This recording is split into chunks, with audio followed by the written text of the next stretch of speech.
Hello students, आज हम लोग स्टार्ट करेंगे नया topic. The name of topic is hyper conjugation.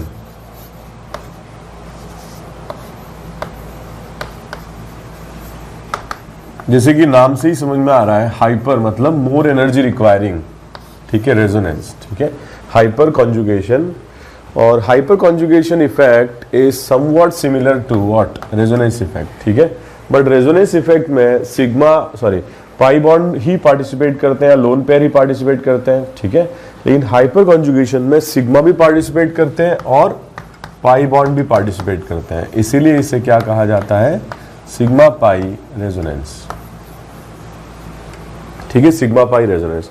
जैसे कि हमने डिस्कस किया था कि इंडक्टिव इफेक्ट में केवल सिग्मा बॉन्ड्स का ही पार्टिसिपेशन होता है, या रेजोनेंस इफेक्ट में पाई का या लोन पेयर का पार्टिसिपेशन होता है। अगर सिग्मा और पाई दोनों का पार्टिसिपेशन होता है तब हम इसको कहते हैं हाइपर कॉन्जुगेशन, और इसे नो बॉन्ड रेजोनेंस भी कहा जाता है, ठीक है, इसे कहा जाता है नो बॉन्ड रेजोनेंस। तो ये सब क्यों कहा जाता है, इसका क्या मतलब है, ये अभी हम डिस्कस करते हैं, ठीक है। तो स्टार्ट करते हैं हाइपर कॉन्जुगेशन। अब जो हाइपर कॉन्जुगेशन टॉपिक है इसको हम अलग अलग, ठीक है, मॉलिक्यूल्स पर अप्लाई करेंगे। सबसे पहले हम इसको डिस्कस करते हैं अल्कीन पर,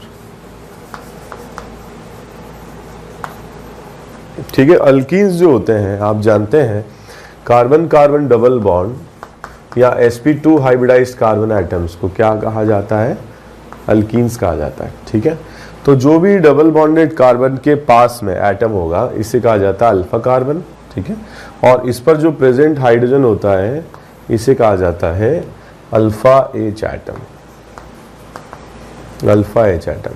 सो दिस इफेक्ट, ठीक है, will be for those molecules जिसमें अल्फा कार्बन होगा और अल्फा एच भी होगा, ठीक है, जिसमें अल्फा कार्बन होगा और अल्फा एच होगा, ठीक है। तो एक्चुअली होता क्या है,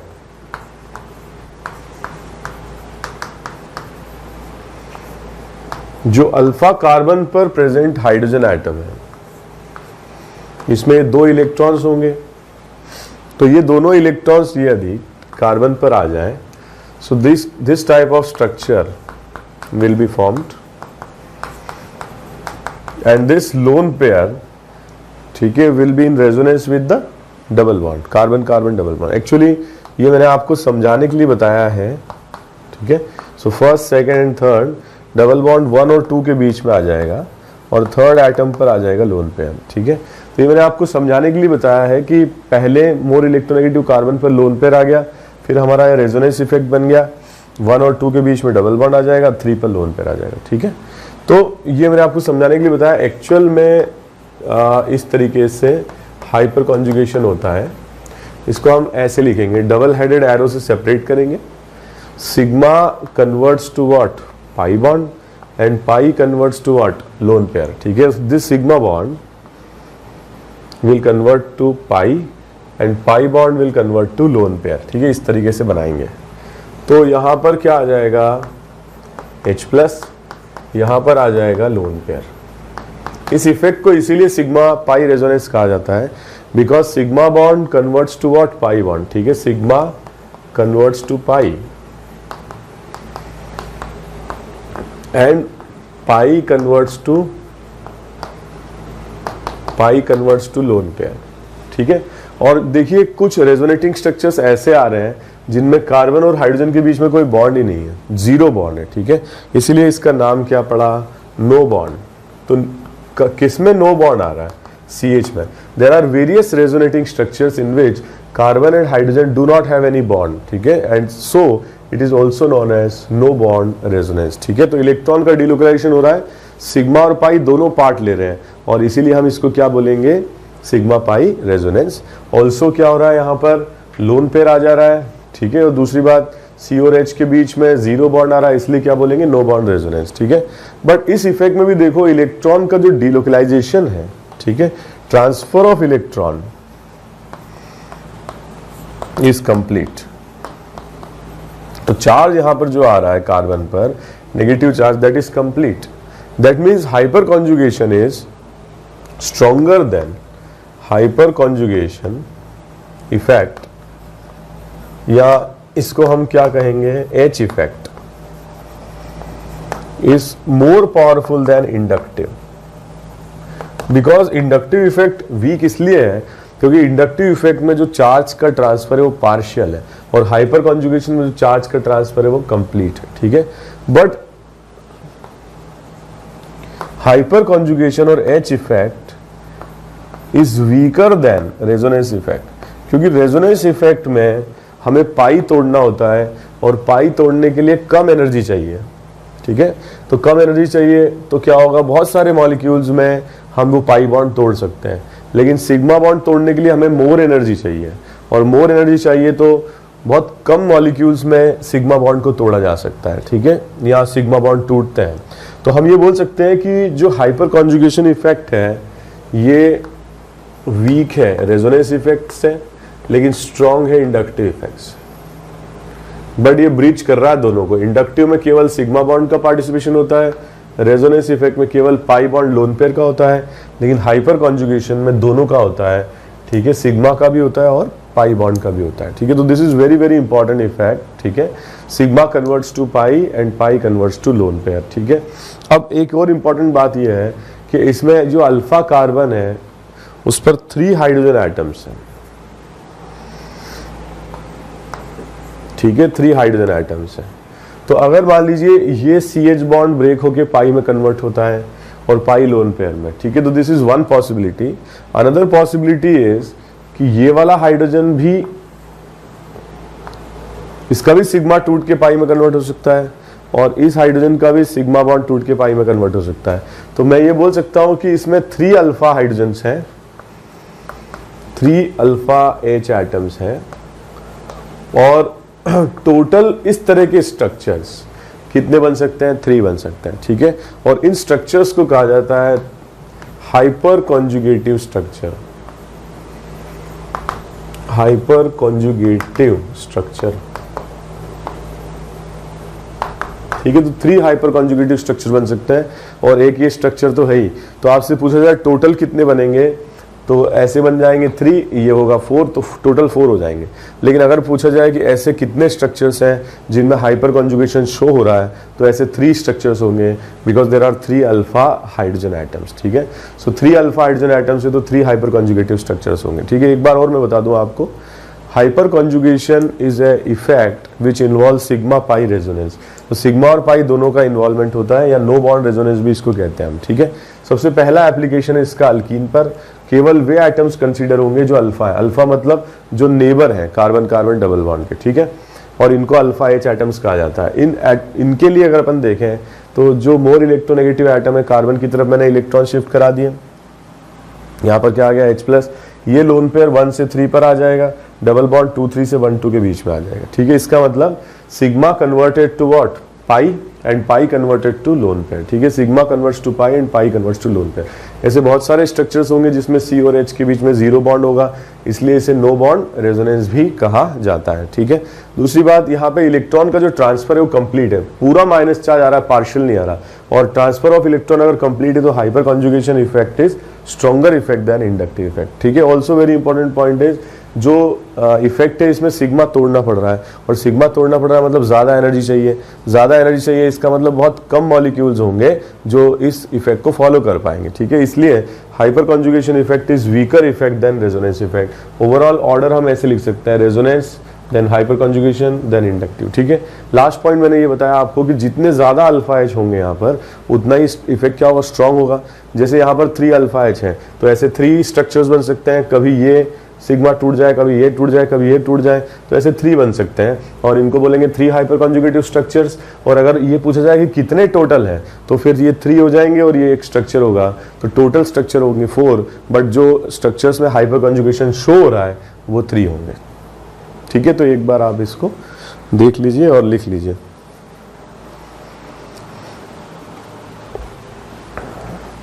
तो मैं आपको एक क्वेश्चन दे रहा हूं, इसमें आपको काउंट करने हैं अल्फा H,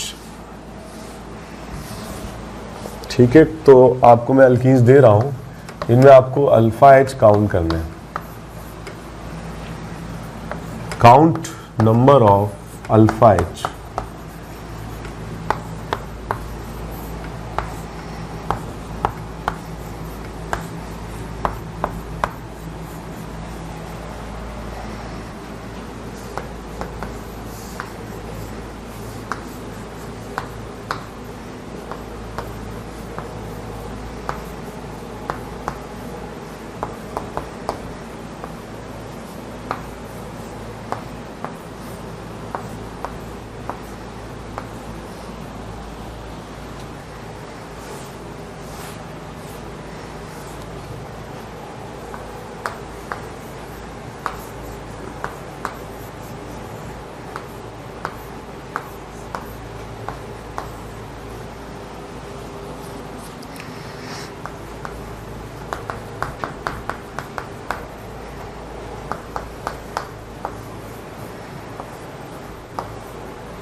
ओके, तो ये क्वेश्चंस करें आप लोग।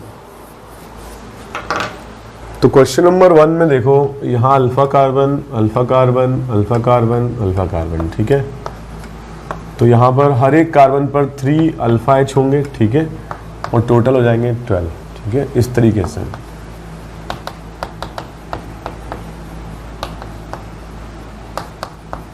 सो 3 + 3 6 + 3 9 + 3 12, ठीक है। तो अल्फा एच 12 हो जाएंगे। इसमें देखिए 3 अल्फा एच 3 अल्फा एच, ठीक है।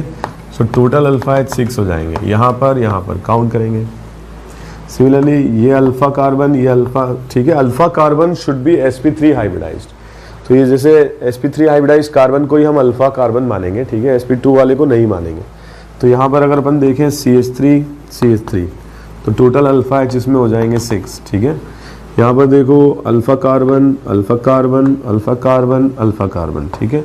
सो अल्फा एच हर एक पर 2 + 2 4 + 2 6 + 2 8, ठीक है, इस तरह से आ जाएगा। ओके, यहाँ पर देखें हम, ये अल्फा कार्बन तो है मगर इस पर अल्फा हाइड्रोजन नहीं है, क्योंकि वैलेंसी पूरी कंप्लीट हो जा रही है कार्बन से। तो ये अल्फा कार्बन है, इस पर कितने एच हैं, 2 हैं, और अल्फा एच इसमें हो जाएगा 2, इस तरह से, ठीक है। सिमिलरली ये अल्फा कार्बन अल्फा कार्बन, ये अल्फा कार्बन, तो यहाँ पर 2 alpha H 2 alpha H 2 alpha H, total alpha H हो जाएंगे 6, ठीक है, इस तरह से। सिमिलरली यहाँ पे देखें हम alpha carbon alpha carbon alpha carbon alpha carbon, ठीक है। तो यहाँ पर 1 एच,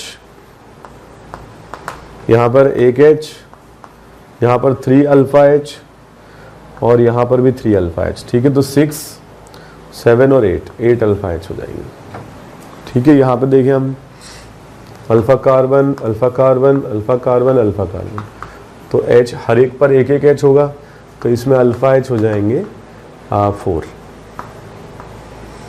ठीक है। सिमिलरली जैसे हमने अल्कीन पे देखा, ऐसे अल्काइन पर भी हम काउंट कर सकते हैं अल्फा कार्बन, और अल्फा एच की वैल्यू 6 आ जाएगी, ठीक है, इस तरह से। यहाँ देखें हम अल्फा कार्बन अल्फा कार्बन, तो अल्फा एच की वैल्यू 4 हो जाएगी, ठीक है। यहाँ पर 2 अल्फा एच होंगे, और यहाँ पर भी 2 अल्फा एच, ओके।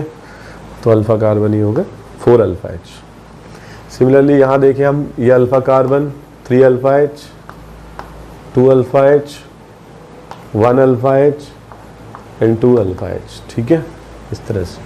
तो ये अल्फा कार्बन ये अल्फा कार्बन ये अल्फा कार्बन ये अल्फा कार्बन। इसके बाद वाले को नहीं लें, जो नेबर है डबल बॉन्ड से जो जुड़ा हुआ है वही अल्फा है, ठीक है। उसके बाद क्या है उससे कोई मतलब नहीं। जो फर्स्ट है, जो डबल बॉन्ड से डायरेक्टली जुड़ा हुआ कार्बन है, अगर वो sp3 कार्बन है तो उसे आप अल्फा कार्बन लीजिए, और जो हाइड्रोजन है उनको अल्फा एच लीजिए, ठीक है। तो 2 + 2 4 + 1 5 + 3 8, ठीक है। तो यहाँ पर ये अकेला अल्फा कार्बन होगा, ठीक है, तो और अल्फा एच 2 हो जाएंगे। सिमिलरली यहाँ पर ये अल्फा कार्बन ये अल्फा कार्बन, तो अल्फा एच 4 हो जाएंगे, ठीक है। यहाँ अगर अपन देखें 2 अल्फा एच 2 अल्फा एच, तो अल्फा एच 4 हो जाएंगे, ठीक है। यहाँ देखें alpha carbon alpha carbon alpha carbon, तो यहाँ पर अल्फा एच 2, यहाँ पर अल्फा एच 2, यहाँ पर अल्फा एच 2, ठीक है। तो अल्फा एच 6 हो जाएंगे, ओके। और इसमें देखो डबल बॉन्ड से जुड़ा हुआ ये अल्फा कार्बन है। बहुत सारे स्टूडेंट सोचेंगे कि सर ये डबल बॉन्ड से ये भी जुड़ा हुआ है, तो मैंने आपको ये बोला कि जो sp3 है वही काउंट करना है, और इसमें डबल बॉन्ड से पास में यही अकेला कार्बन है जो sp3 है, और इसमें अल्फा एच हो जाएंगे 3, ठीक है। तो इस तरीके से आपको अल्फा कार्बन और अल्फा हाइड्रोजन काउंट करना आना चाहिए, ठीक है। एक बार ये आ गया तो फिर आगे के लिए हाइपर कॉन्जुगेशन काफ़ी इजी टॉपिक हो जाता है, ठीक है। तो आप इनको खुद से सॉल्व किया था आप लोगों ने, ये मैं मान के चल रहा हूँ, और नहीं किया था तो खुद से करें। ये सॉल्यूशन देखने का कोई पॉइंट नहीं है जब तक आपने खुद से सॉल्व नहीं किया है, ठीक है। नोटबुक बनाएं आप लोग बाकायदा, और नोटबुक में सारे क्वेश्चन सॉल्व करें, ठीक है। तो अपन आगे बढ़ते हैं, स्टेबिलिटी ऑफ अल्कीन।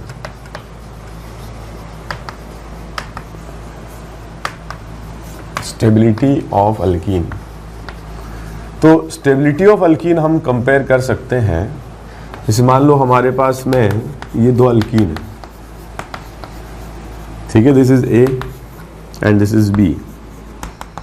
तो आपको ये बताना है कि इन दोनों में से ज़्यादा स्टेबल कौन सा होगा, ठीक है, ये बताना है।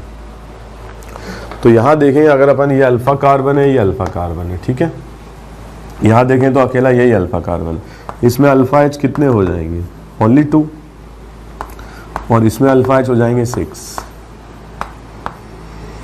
सो इस ए स्ट्रक्चर में नंबर ऑफ अल्फा एच ज्यादा है। If there are more number of alpha H present in A, then number of hyperconjugation structures will be more, and if hyperconjugation structures will be more, then A will be more stable compared to B, ठीक है। जिसमें ज़्यादा resonance effect आ रहा है, जिसमें ज़्यादा number of हाइपरकॉन्जुगेशन structures बन रहे हैं, वो ज़्यादा स्टेबल होगा। या मैं ये बोल सकता हूँ कि stability of alkene is directly proportional to number of alpha H atoms. तो जितने ज़्यादा होंगे उतनी स्टेबिलिटी ज़्यादा होगी। या मैं ये बोल सकता हूँ it is directly proportional to number of hyperconjugation structures, number of hyperconjugation structures. But याद रहे hyperconjugation is weaker effect compare to resonance, ठीक है। खैर एनीवे यहां पर अगर अपन स्टेबिलिटी को कंपेयर करते हैं तो ज्यादा स्टेबल आएगा ए, लेस स्टेबल आएगा बी, ठीक है। So A will be more stable compare to B, okay. एक और क्वेश्चन देखते हैं।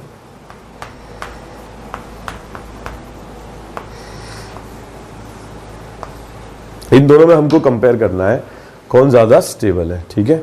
तो मैंने देखा यहाँ पर एक ही अल्फा कार्बन है, एक ही अल्फा कार्बन, तो अल्फा एच हो गए 6। मैंने देखा यहाँ पर अल्फा कार्बन एक ही है, तो अल्फा एच हो गया 2।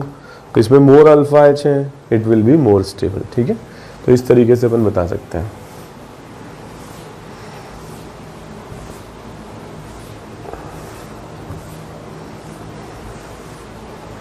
Okay, so let's start with some more problems. और क्वेश्चन में दे रहा हूं, ये करें।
ओके, ये क्वेश्चंस अटेम्प्ट करें,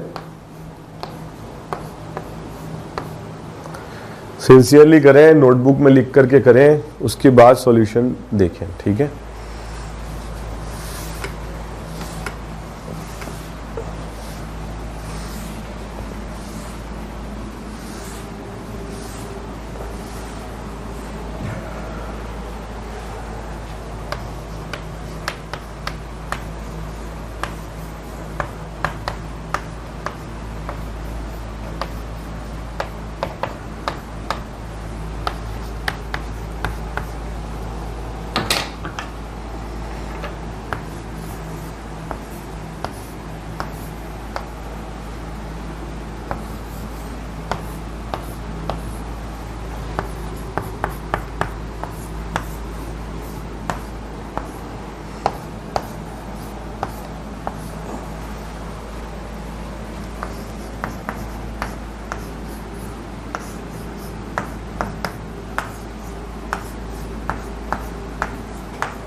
ओके, तो एक बार ये पूरा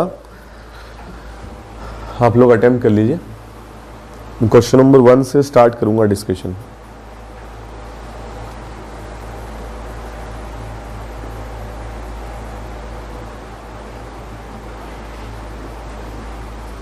ओके, क्वेश्चन नंबर 1 स्टार्ट करते हैं।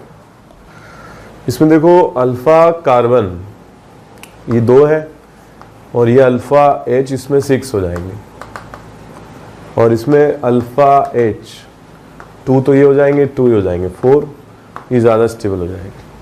ठीक है, इस तरह से निकाल सकते हैं। इसमें देखो अल्फा H2 इसमें कितने होंगे 2 + 2 4 + 3 7, इसमें अल्फा H हो जाएंगे 3। ठीक है, अल्फा कार्बन ये अल्फा कार्बन, तो ये हो जाएगा फर्स्ट, ये हो जाएगा सेकेंड और ये हो जाएगा third. Okay, I am sorry, इसमें 4 है, तो 4 है, तो ये हो जाएगा सेकेंड और ये हो जाएगा थर्ड।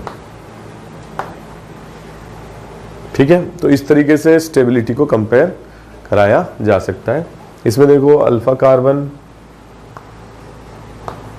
ये सारे हो गए,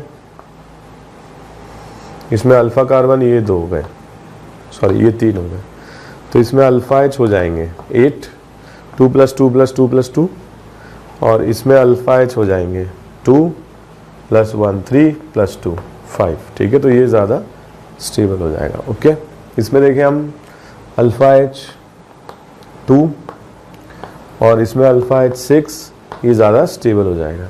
ओके, क्योंकि जितने ज़्यादा अल्फा H होंगे, जितने ज़्यादा अल्फा हाइड्रोजन एटम्स होंगे उतने ज़्यादा स्ट्रक्चर्स बनेंगे, जितने ज़्यादा रेजोनेटिंग स्ट्रक्चर्स बनेंगे उतनी ही स्टेबिलिटी ज़्यादा होगी। ठीक है, जितने ज़्यादा एटम्स रेजोनेंस में पार्ट ले रहे हैं उतनी ज़्यादा स्टेबिलिटी होगी। ठीक है, इसमें देखें alpha carbon so alpha H 4 और इसमें देखें 3 + 2 5, तो ये मोर स्टेबल हो जाएगा। ठीक है, इसमें देखें अल्फा H सो 3 + 3 6 7 8 9 10 और इसमें अल्फा H सो 3 + 1 4, इसमें देखें हम अल्फा H सो 1 + 2 5 + 3 सॉरी 1 + 3 5 + 1। ठीक है, सो 1 + 2 + 2 ये 5 हो जाएंगे। ठीक है, तो यह आ जाएगा फर्स्ट, ये सेकेंड और ये आ जाएगा थर्ड।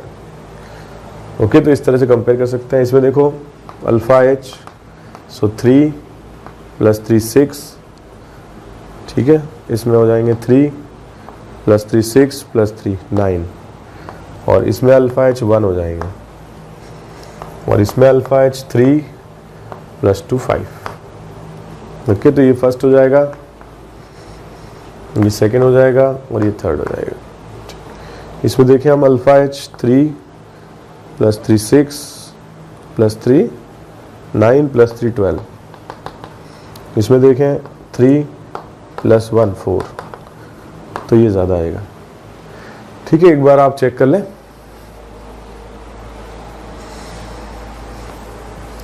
मैं बोलता हूँ आपको चेक कर लें, इसका मतलब ये नहीं कि मुझे चेक कर लें कि मैंने सही किया है कि नहीं। हो सकता है मैं भी कभी गलती कर दूं, लेकिन मेरे चेक करने का मतलब ये होता है कि आपने जो कॉपी में सॉल्व किया है उसको चेक कर लें आप। ओके, स्टार्ट करते हैं। तो इसमें CH3 अल्फा 3H कितने हो जाएंगे अल्फा H 6 और इसमें 2, तो अल्फा H 2 हो जाएंगे, तो ये मोर स्टेबल हो जाएगा। ठीक है, इसमें देखिए अल्फा कार्बन 3 + 1 4 अल्फा H 4 और इसमें देखें 3 + 1 4 4, दोनों आइडेंटिकल है, नाम ही सेम होगा इनका। ठीक है, दे कंपाउंड्स आर सेम। अब मैं ये बोलना चाह रहा था आपसे कि अगर ये डबल बॉन्ड और ये डबल बॉन्ड रेजोनेंस में है और ये डबल बॉन्ड और ये डबल बॉन्ड रेजोनेंस नहीं कर रहे हैं, तो फिर अल्फा H देखने का कोई फायदा नहीं है। Sorry, this will be more stable because it is showing resonance और this is less stable because इसमें कोई रेजोनेंस फिनोमिना नहीं, नो रेजोनेंस। ठीक है, इस तरीके से देख सकते हैं। यहाँ मान लीजिए और स्ट्रॉन्गर फैक्टर आ जाए, जैसे ये है, this compound is aromatic and this is anti aromatic. तो फिर हाइपर कॉन्जुगेशन देखने का कोई मतलब नहीं है, because we are deciding it on the basis of resonance effect. ठीक है, रेजोनेंस फिनोमिना से डिसाइड कर रहे हैं। जैसे इसमें देखें हम, ये कंपाउंड एरोमेटिक है और ये कंपाउंड क्या है, नॉन एरोमेटिक। ठीक है, आप जानते हो ये sp3 हो गया तो ये ज्यादा होगा। इसमें अगर अपन देखें, बहुत इंटरेस्टिंग एग्जांपल है, एक 3 मेंबर रिंग है और एक क्या है 6 मेंबर रिंग है। तो एक इस चीज को हम एक्सप्लेन कर सकते हैं on the basis of angle strain. ठीक है, एंगल स्ट्रेन के बेसिस पर हम एक्सप्लेन कर सकते हैं। वैसे देखा जाए तो ये ज्यादा स्टेबल आ रहा है क्योंकि अल्फा एच इसमें ज्यादा आ रहे हैं। बट एक इंपॉर्टेंट बात मैं बताना चाहता हूं आपको, एंगल स्ट्रेन, जैसे मान लो हमारे पास 3 मेंबर रिंग है, 4 मेंबर साइक्लिक रिंग है, 5 मेंबर साइक्लिक रिंग है और 6 मेंबर साइक्लिक रिंग है। ठीक है, तो अगर हम स्टेबिलिटी का ऑर्डर देखते हैं इनका, तो स्टेबिलिटी सबसे ज्यादा आती है 6 मेंबर रिंग, फिर आती है 5 मेंबर रिंग, फिर 4 मेंबर रिंग और सबसे अनस्टेबल होता है 3 मेंबर रिंग। ऐसा क्यों होता है? ऐसा इसलिए होता है क्योंकि ये सारे कार्बन आइटम्स sp3 हाइब्रिडाइज्ड हैं, तो इनका जो एंगल एक्सपेक्टेड है, angle expected is 109.5 degree. But अगर आपने जैसे ये लिया तो ये साइक्लोप्रोपेन है। अब साइक्लोप्रोपेन में क्या होगा, एंगल तो इक्विलैटरल ट्राइंगल की तरह 60 डिग्री आना चाहिए और 60 डिग्री तो है नहीं, एंगल तो इतना होना चाहिए expected. So there is deviation in angle, deviation in angle, deviation in angle, जिसको क्या कहते हैं, एंगल स्ट्रेन। क्या कहते हैं, angle strain. So angle strain की जो वैल्यू आएगी, ठीक है, 3 मेंबर साइक्लिक रिंग के लिए 109.5 माइनस 60 डिग्री आएगी। बहुत ज्यादा स्ट्रेन होगा, मतलब इसको क्या कंप्रेस करके 60 डिग्री के फॉर्म में लाया जा सकता है। तो सबसे ज्यादा स्ट्रेन इसमें है और सबसे ज्यादा स्टेबल होती है 6 मेंबर।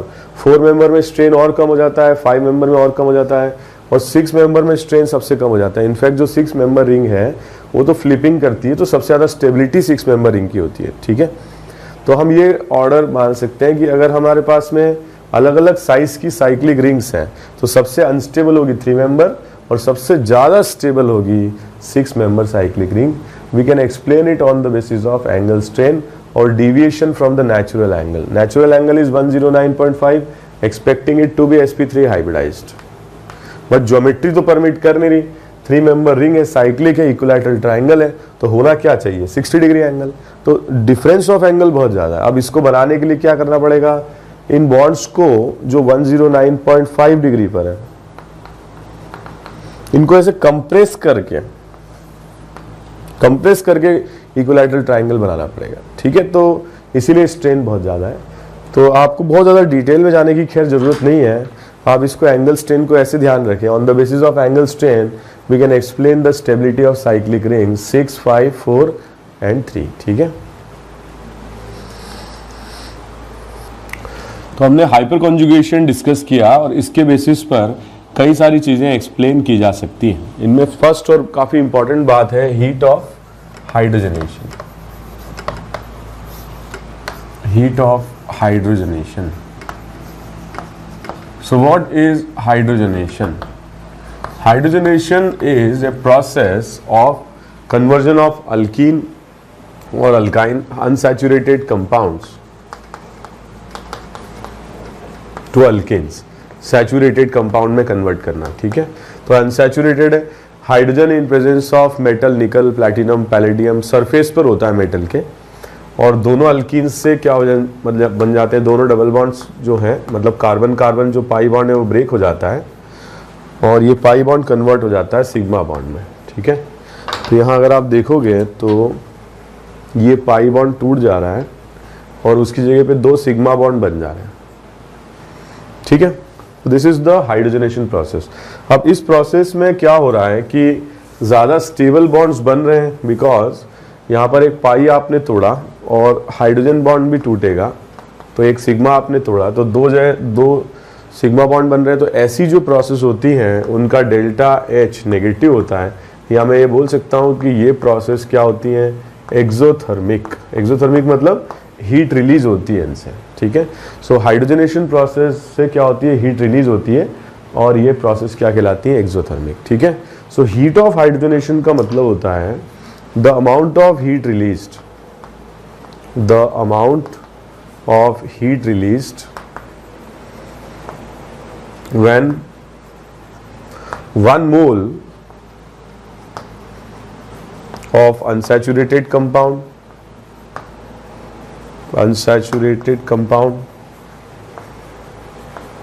ठीक है, अंडरगो हाइड्रोजनेशन।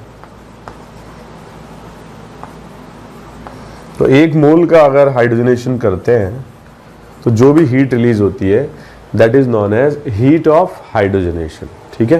तो इसका 1 मोल लिया हमने, जब ये 1 मोल अल्केन में कन्वर्ट हुआ तो जो भी हीट रिलीज होगी that will be known as heat of hydrogenation, ठीक है। तो इसके लिए अगर अपन एनर्जी डायग्राम बनाएं तो कुछ ऐसा आएगा। अगर मैं वर्टिकल एक्सिस पर एनर्जी लिखता हूं और हॉरिजॉन्टल एक्सिस पर टाइम, तो इसका हीट ऑफ हाइड्रोजनेशन कुछ ऐसा आएगा। प्रोडक्ट की एनर्जी रिएक्टेंट से क्या होगी, कम होगी। या मैं ऐसा बोल सकता हूं कि इसमें हीट रिलीज हो रही है तो प्रोडक्ट माइनस रिएक्टेंट का जो डिफरेंस होगा वो नेगेटिव होगा। This is the difference of potential energy, product minus reactant क्या होगा, नेगेटिव होगा, ठीक है। तो इस तरह से हम एक्सोथर्मिक को बना सकते हैं, क्योंकि जो भी कम हुई, ठीक है, जैसे रिएक्टेंट प्रोडक्ट में कन्वर्ट हुआ तो प्रोडक्ट की एनर्जी कम हुई, तो जितनी भी कम हुई वो रिलीज हो गई, वो बाहर चली गई, ठीक है। इसीलिए रिएक्शन क्या है, एक्सोथर्मिक है, ठीक है। तो प्रोडक्ट का अगर लो एनर्जी पर है, रिएक्टेंट अगर हाई एनर्जी पर है, इसका मतलब प्रोडक्ट ने, मतलब जब बना प्रोडक्ट तो कुछ हीट रिलीज हुई, और उस हीट रिलीज को हम क्या कहते हैं, इसी वजह से इस रिएक्शन को क्या कहते हैं, एक्सोथर्मिक। और जो 1 मोल से रिलीज होने वाली हीट है उसको हम डिफाइन करते हैं हीट ऑफ हाइड्रोजनेशन, ठीक है। अब आप लोग बोलोगे कि ये क्या बकवास है, ये क्यों बीच में आ गया। ये इसलिए बीच में आ गया क्योंकि इस पर क्वेश्चंस पूछे जा सकते हैं, ठीक है, इसलिए बीच में आ गया। जैसे मान लो कि हमारे पास ये मॉलिक्यूल है 1 ब्यूटीन और एक ये मॉलिक्यूल है ट्रांस 2 ब्यूटीन। अब लेट्स से ये मॉलिक्यूल है A और ये मॉलिक्यूल है B, और अभी थोड़ी देर पहले हमने डिस्कस भी किया था कि जो A है इसकी स्टेबिलिटी कम होगी, ठीक है। आई एम सॉरी, ये अल्फा H होगा, अल्फा H इसमें 2 होंगे अल्फा कार्बन से, और इसमें अल्फा H होंगे 6। तो अगर अपन स्टेबिलिटी की बात करें तो B is more stable then A, ठीक है। तो reactant B is more stable then A। But अगर हम रिएक्शन कराते हैं इसकी हाइड्रोजन के साथ तो ये ब्यूटेन बना लेगा, ठीक है, सैचुरेटेड कंपाउंड। सो इसके लिए लेट्स से डेल्टा E या डेल्टा H भी लिख सकते हैं, दैट इज A, ठीक है। सो डेल्टा HA इसको मैंने लिख दिया, और इस कंपाउंड का जब हम हाइड्रोजनेशन कराते हैं और जो हीट रिलीज होती है, ये ब्यूटेन बना लिया हमने, इसको हम बोलते हैं डेल्टा HB, ठीक है, 2 हो गए। सो B से बनने वाला प्रोडक्ट हो गया ये। लेकिन एक बात आप जो नोट कर रहे हैं वो ये है कि A के हाइड्रोजनेशन से और B के हाइड्रोजनेशन से बनेगा तो ब्यूटेन ही, प्रोडक्ट तो सेम ही होगा, ठीक है। इसका मतलब ये है कि अगर मैं इसको एनर्जी डायग्राम पर बनाता हूं दोनों रिएक्शन को, और वर्टिकल एक्सिस में एनर्जी लेता हूं और हॉरिजॉन्टल एक्सिस में टाइम लेता हूं, तो P तो दोनों से सेम ही बन रहा है, प्रोडक्ट इज द सेम, मगर रिएक्टेंट अलग अलग है, एक A है एक B है। अब क्योंकि B ज़्यादा स्टेबल है तो B लो एनर्जी पर होगा, और A अनस्टेबल है तो हाई एनर्जी पर होगा। आप जानते हो energy is inversely proportional to stability. तो B ज़्यादा स्टेबल है, लो एनर्जी पर होगा, A लेस स्टेबल है, मोर एनर्जी पर होगा। अब अगर आप इसका डेल्टा H निकालते हैं तो डेल्टा HB की वैल्यू ये आएगी और डेल्टा HA की वैल्यू ये आएगी, और डेल्टा HA ज़्यादा आएगा। जो अनस्टेबल है वो जब P में कन्वर्ट होगा तो मोर एनर्जी रिलीज करेगा, और जो स्टेबल है जब वो P में कन्वर्ट होगा तो लेस एनर्जी रिलीज करेगा, ठीक है। तो अगर बनने वाले प्रोडक्ट सेम है, जैसे कि इसमें दोनों में ब्यूटेन बन रहा है, then heat of hydrogenation can be compared as inversely proportional to stability of alkene. तो जितना अनस्टेबल अल्कीन होगा उतना ही ज्यादा होगा क्या, हीट ऑफ हाइड्रोजनेशन। ठीक है, जैसे इन दोनों में देखें हम ब्यूट-1 और ब्यूट-2 में, बी इज मोर स्टेबल तो ये कम हीट रिलीज करेगा, A is unstable more heat release करेगा। ठीक है, तो सबसे पहले तो आप ये चेक कर लीजिए कि मॉलिक्यूल में नंबर ऑफ पाई बॉन्ड बराबर है या नहीं है। अगर नंबर ऑफ पाई बॉन्ड बराबर है then you can compare it on the basis of stability of alkene. जो जितना ज्यादा स्टेबल होगा उसका हीट ऑफ हाइड्रोजनेशन उतना ही कम हो जाएगा। ठीक है, कुछ प्रॉब्लम्स और करते हैं तो आपको समझ में आएगा। एक बार आप इसको कॉपी कर लीजिए ग्राफ को। एक बार मैं और बता देता हूं आपको, हीट ऑफ हाइड्रोजनेशन मतलब जैसे हमने अल्कीन लिया, इसका हाइड्रोजनेशन कराया तो अल्कीन बन गया, मतलब हम ये बोल रहे हैं कि लेस स्टेबल से मोर स्टेबल बन गया। तो इस प्रोसेस में हीट रिलीज होगी। The amount of heat release when 1 mole of unsaturated compound undergo hydrogenation is known as heat of hydrogenation.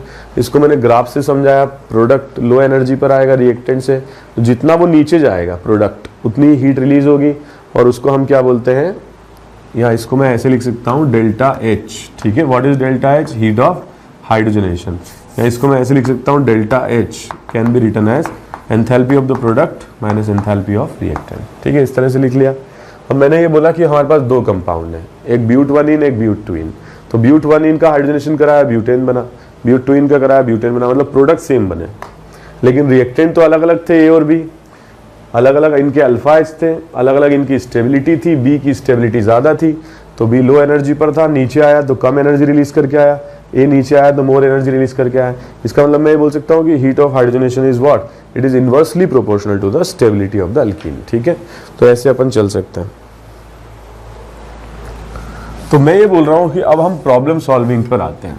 Problem solving में सबसे पहले अगर आपको दो मॉलिक्यूल दिए जाए कि भाई कंपेयर करो हीट ऑफ हाइड्रोजनेशन, ठीक है, कंपेयर हीट ऑफ हाइड्रोजनेशन, और एक ये क्वेश्चन दे दिया और एक ये क्वेश्चन दे दिया। ठीक है, let's say it is A and it is B. ठीक है, अब मैं शॉर्ट में लिखूंगा HOH। HOH is what, heat of hydrogenation, heat of hydrogenation.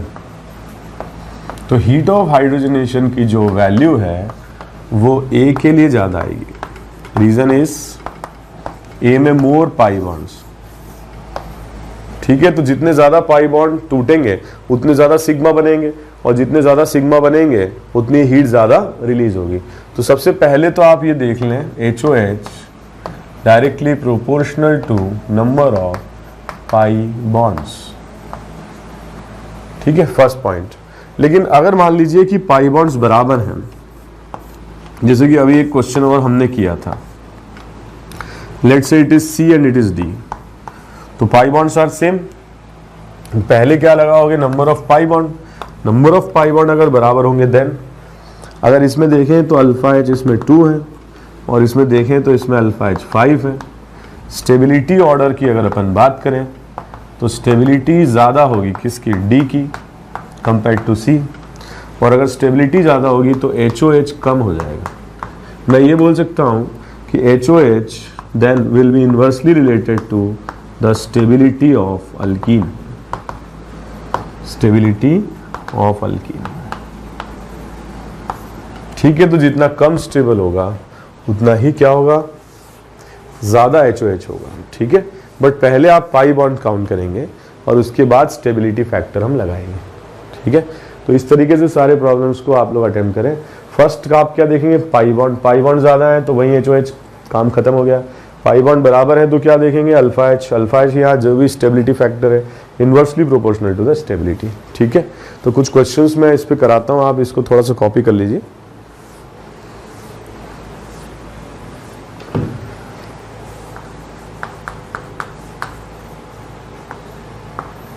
Okay, तो compare the heat of hydrogenation, compare heat of hydrogenation.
ठीक है, ये सॉल्व करें क्वेश्चंस।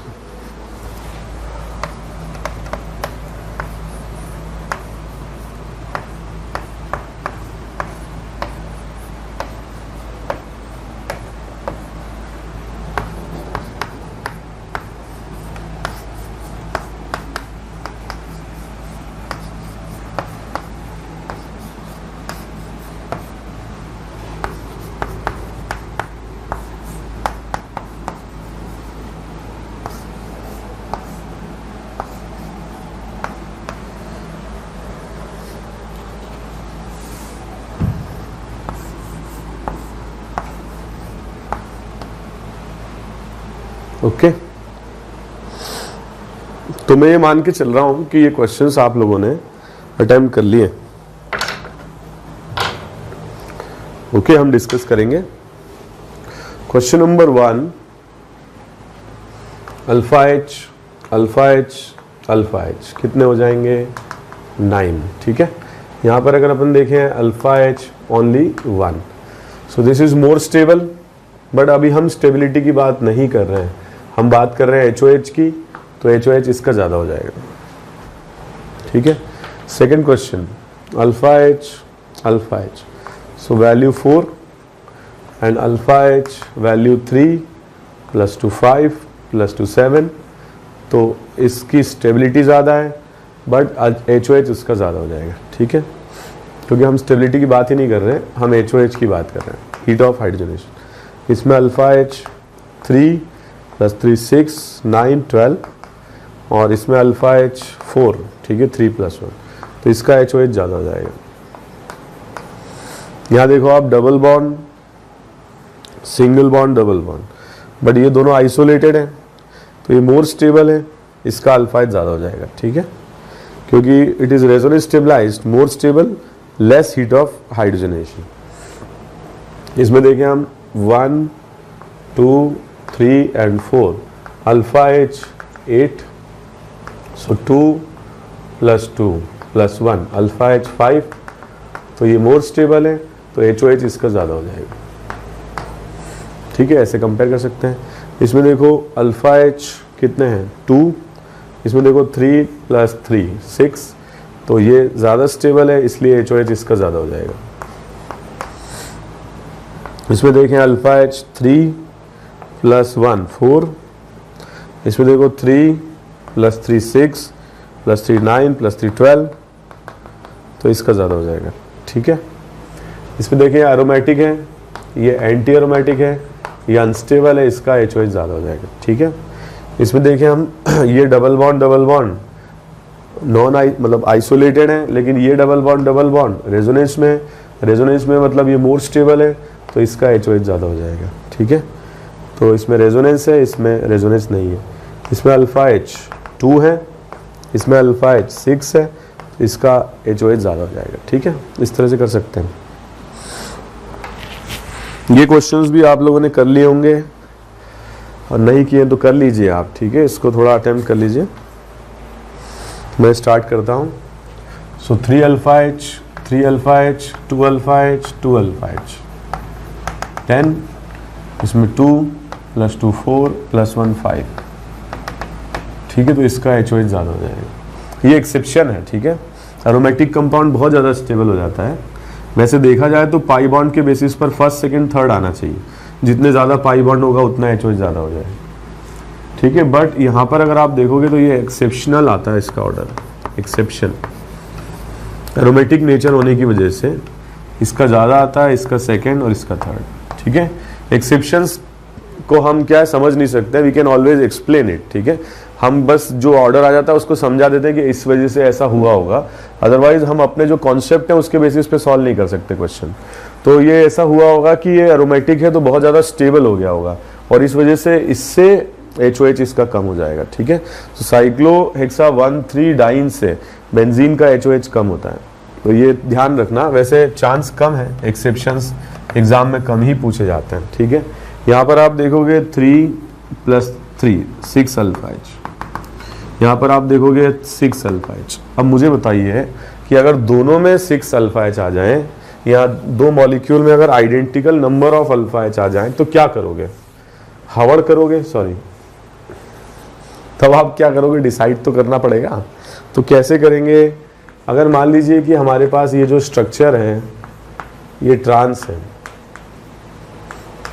और राइट वाला जो स्ट्रक्चर है इसमें दोनों मिथाइल ग्रुप सेम साइड में, ये सिस है। तो ट्रांस में क्या होता है, दोनों बल्कि ग्रुप ऑपोजिट डायरेक्शन में होंगे और ऑपोजिट डायरेक्शन में होंगे तो इनमें लेस रिपल्शन होगा और लेस रिपल्शन होगा तो इसकी स्टेबिलिटी ज़्यादा होगी, जबकि सिस में मिथाइल मिथाइल रिपल्शन ज़्यादा होगा सेम साइड में।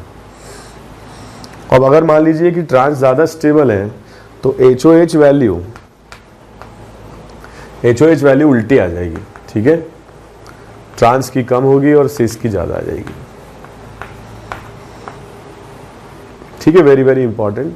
तो इस तरीके से हम कंपेयर कर सकते हैं। एक लास्ट पॉइंट और डिस्कस मैं कर लेता हूं इसमें। कभी कभी ऐसे क्वेश्चंस भी आ जाते हैं जिसमें आप stability of alkyne alpha H के बेस पर डिसाइड नहीं कर सकते। जैसे कभी ये क्वेश्चन आ जाए,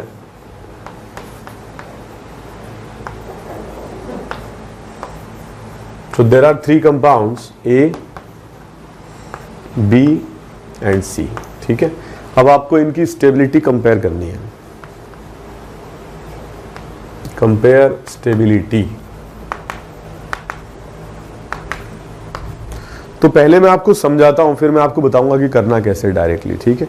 तो यहां पर अगर अपन ने लिया आइसोब्यूटीन, तो अल्फा H आखिर काउंट क्यों कर रहे हैं, अल्फा H इसलिए काउंट कर रहे हैं भाई कि sigma is converting into pi, pi into lone pair, और ऐसा हाइपर कॉन्जुगेशन यहां पे बन रहा है।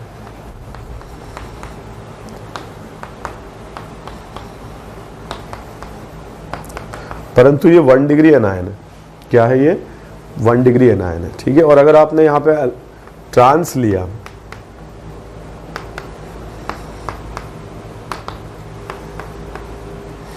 और सेम ऐसे ही बनाया, sigma converts to pi, pi to lone pair, तो यहां जो बनने वाला एनायन होगा that will be 2 degree anion होगा, ठीक है। तो ज्यादा स्टेबल क्या होता है, जो 1 डिग्री होता है वो मोर स्टेबल होता है और 2 डिग्री वाला लेस स्टेबल होगा। तो मैं ये बोल सकता हूं कि इससे भी अल्फा H क्योंकि 6 है तो 6 हाइपर कॉन्जुगेटिव स्ट्रक्चर बनेंगे, क्योंकि इसमें अल्फा H 6 है, इसमें भी अल्फा H 6 है और इसमें भी अल्फा H 6 है। तो बनने वाले हाइपर कॉन्जुगेशन के नंबर्स तो सब में सेम होंगे, बट इसमें जो हाइपर कॉन्जुगेशन स्ट्रक्चर्स बनेंगे वो 1 डिग्री होंगे, इसमें जो बनेंगे वो 2 डिग्री होंगे। और कार्बन आयन ज्यादा स्टेबल कौन सा होता है, जो 1 डिग्री होता है। तो ऐसे केस में वी कैन से कि अगर ये मॉलिक्यूल की बात की जाएगी तो स्टेबिलिटी ए की सबसे ज्यादा होगी, फिर बी की, और अभी हमने देखा ही था कि ट्रांस है ये सिस है, तो ट्रांस तो ज्यादा स्टेबल होता है सिस से, तो ये इसका आंसर आ जाएगा, ठीक है। तो मैं आपको ये बताऊं, या तो आप ऐसे सोच लें एग्जाम में जो कि थोड़ा सा टाइम कंज्यूमिंग है, या फिर ऐसे सोचें कि अल्कीन में अगर अल्फा H तीनों में बराबर आ जाए तो वो ज़्यादा स्टेबल होगा जिसमें एक ही कार्बन पे ज़्यादा अल्काइल ग्रुप लगे होंगे। जैसे इसमें देखो दोनों अल्काइल ग्रुप एक कार्बन पे है, बाकी दोनों को क्या मिल रहा है, हाइड्रोजन। इसमें देखो एक पर अल्काइल है, दूसरे पर भी अल्काइल है।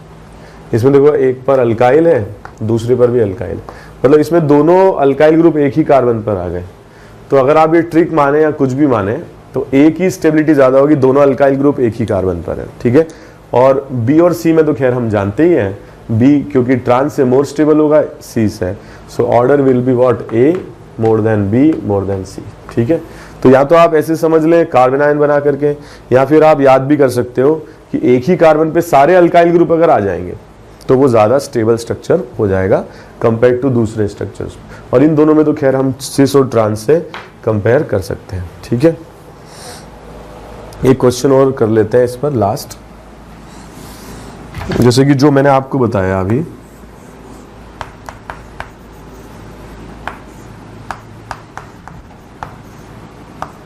ठीक है। जैसे मैं आपसे पूछता हूं कि इन दोनों में से ज्यादा स्टेबल कौन सा होगा। पहली बात, यहां पर ये अल्फा कार्बन है, ये अल्फा कार्बन है, तो ये अल्फा H हो गया 2 + 2 4, यहाँ पे देखो ये 2 और ये 2, इसमें भी 4 हो गए। ठीक है, अब क्या करें, अब आप यहाँ तो स्ट्रक्चर बना लो, इतना आसान नहीं है। इसमें देखो जो डबल ये आ रहे हैं, इथाइल ग्रुप्स आ रहे हैं, वो एक ही कार्बन पर आ जा रहे हैं। और इसमें देखो आप, एक इथाइल ग्रुप इस पर आ रहा है, एक इथाइल ग्रुप इस पर आ रहा है, मतलब डिस्ट्रीब्यूट हो गया, एक 1 पे एक 2 पे। इसमें एक ही कार्बन पे दोनों इथाइल ग्रुप आ गए। तो मैंने आपको ट्रिक बताई, एक ही कार्बन पे दोनों आ जाएंगे तो वो ज़्यादा स्टेबल हो जाएगा। ठीक है, so this will be the order of what, stability.